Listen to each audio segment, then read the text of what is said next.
said this is love, remain. You were the truth behind the light I chased. You opened arms I never knew by name. You are the water for my thirst, the only fullness I can feel. The truth behind every light, only you satisfy. Devotional Series, Episode 5. You are the truth behind the light I chased, the open arms I never knew by name. You are the water for my thirst, the only fullness I can feel. We have carried a lot to get here. The hollow under the summer light, the night learning every name we gave our need, the tears left behind by things that almost fit, but never quite did. The face pressed to the glass, the desperate, quiet voice begging the moment not to end, not to leave us alone with ourselves. We carried all of that honestly. We did not look away from it. And now the song does something that all that honesty made possible. It breaks open. There is a particular kind of crying that is not only grief and not only relief, that is both at once, arriving together, indistinguishable from each other, the kind that comes when something long carried is finally released. When the weight you have been holding so long you forgot it was weight is suddenly, in a single moment, seen and named and met, and everything in you responds at once. The grief of how long it took, the relief of having finally arrived, the wonder that it was real, that it was always real, that you were not wrong to need it. That is what this chorus is. Not a theological conclusion, not a tidy resolution. A broken heart pouring itself out in sorrow and relief and desperate wondering into the only arms that were ever shaped to hold it. You were the truth behind the light I chased. Think of every light you ever chased. Every relationship that glowed with the promise of being truly known.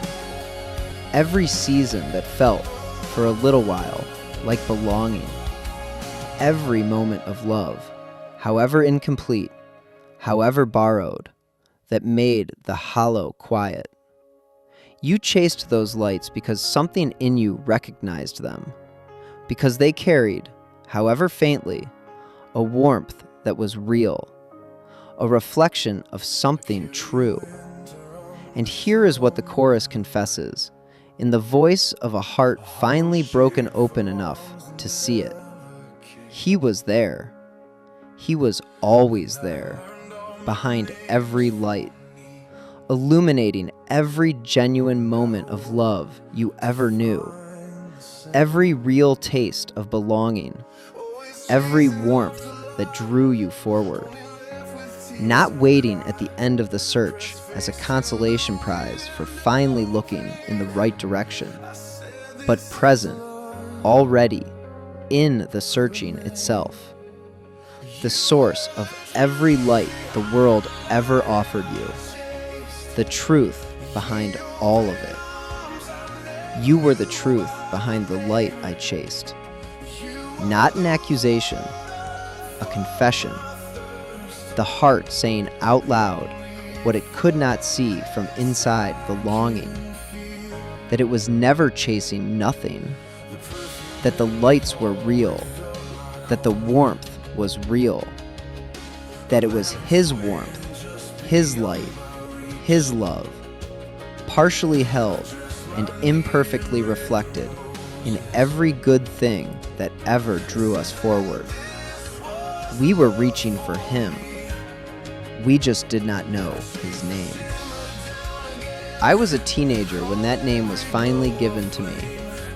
I was in a service, listening, and God chose that moment, not because I had earned it or searched hard enough or finally become ready, simply because He chose it. And something happened in my heart that I did not initiate and could not manufacture. He stopped being an idea, stopped being a concept held at a comfortable distance. He became a person, a presence, real in a way that bypassed every argument and reached directly into the interior of who I was. I fell to my knees. My heart opened in a way it had never fully opened before. And I wept, not only in relief, not only in grief, but in both at once. The grief of how long the hollow had been there. The relief of finally knowing what it was shaped for. The overwhelming, undoing wonder of being found by something I had been reaching toward my whole life without knowing its name. That is what this chorus sounds like from the inside. The open arms I never knew by name. This is the line that undoes me, because the arms were open the whole time.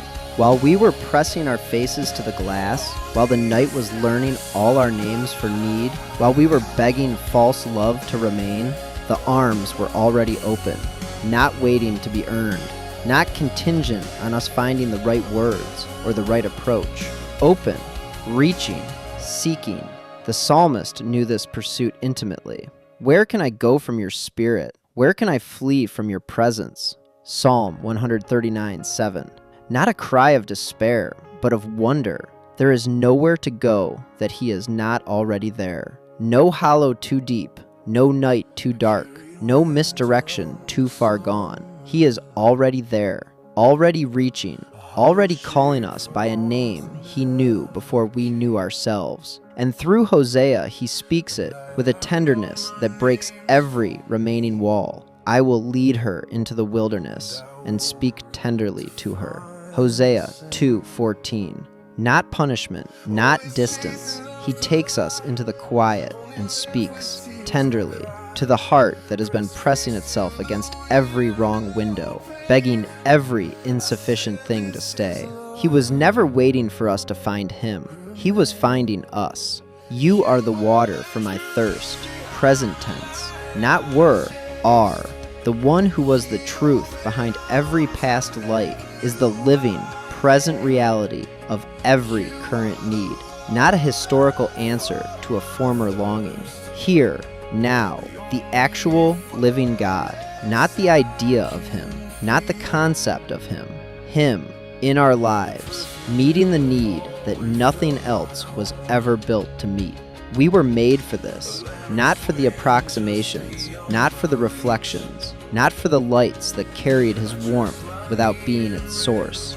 For him, and without him, something in us will always be incomplete, always wandering, always waking to find the same hollow, always pressing toward the next light, hoping this one will finally be enough. But with him, the only fullness I can feel. Not a fullness that erases the longing entirely, not the end of all reaching in this life, but a fullness that is real, that does not drain away with the morning, that satisfies at the level where the hollow actually lives. A spring, as Jesus said, that does not run dry, welling up from the inside, sustaining, ongoing, enough. We were not made to be hollow. We were not made to hurt and wander and press our faces to glass that will never open. We were made to be known, held, loved, fully, completely, without reservation, by the one who formed the hollow and has been moving toward it ever since. The longing was never wrong. The need was never too much. The arms were never closed. They were just waiting to be named. And now we know the name. You were the truth behind